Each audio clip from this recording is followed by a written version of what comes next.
5,000 years ago, this land should not have supported life. Endless desert, scorching heat, almost no rain.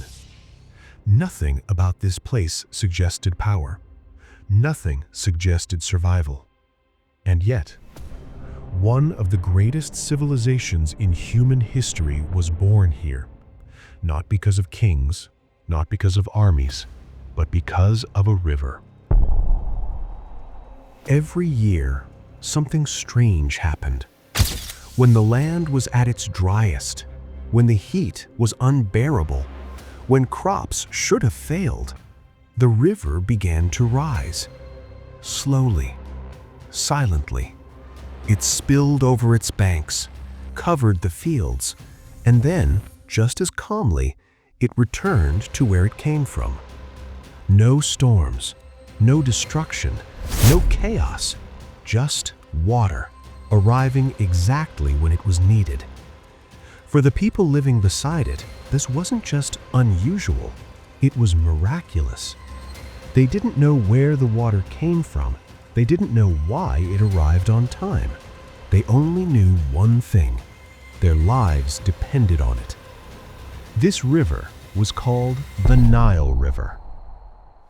When the floodwaters slowly disappeared, they left something behind. A dark layer on the ground, soft, rich, alive. The desert turned black, not with death, but with possibility.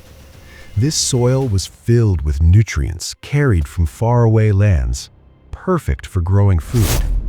And here's the extraordinary part. This happened every year, without rain, without machines, without human control. While other civilizations prayed for water, the Nile delivered it on schedule. The people didn't chase the river, they followed it. And wherever it flowed, life followed too. Because the floods were predictable, people could plan. They planted after the water receded, they harvested before it returned. Food became abundant. Hunger became rare.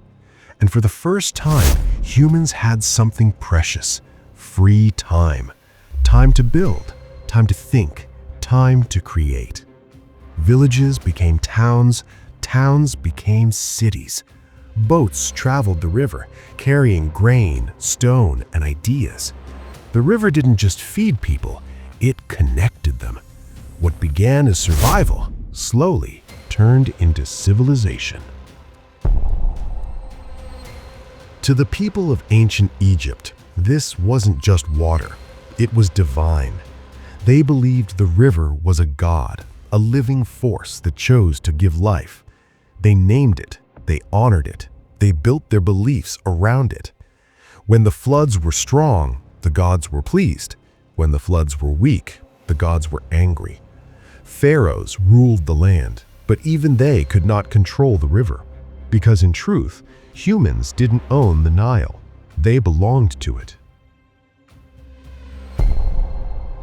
But sometimes, the river did not rise. The floods came late, or not at all. Crops failed, food vanished, famine followed. Without the river's gift, the system collapsed. No food meant no stability. No stability meant no power. Dynasties weakened, cities emptied. When the Nile failed, so did Egypt. The same force that created the civilization could also take it away. Empires rose and fell. Kings were buried. Temples crumbled. Names were forgotten. But the river kept flowing. Long before Egypt had pyramids, before it had gods, before it had kings, it had the Nile. And that is why this river didn't just shape a civilization, it created one.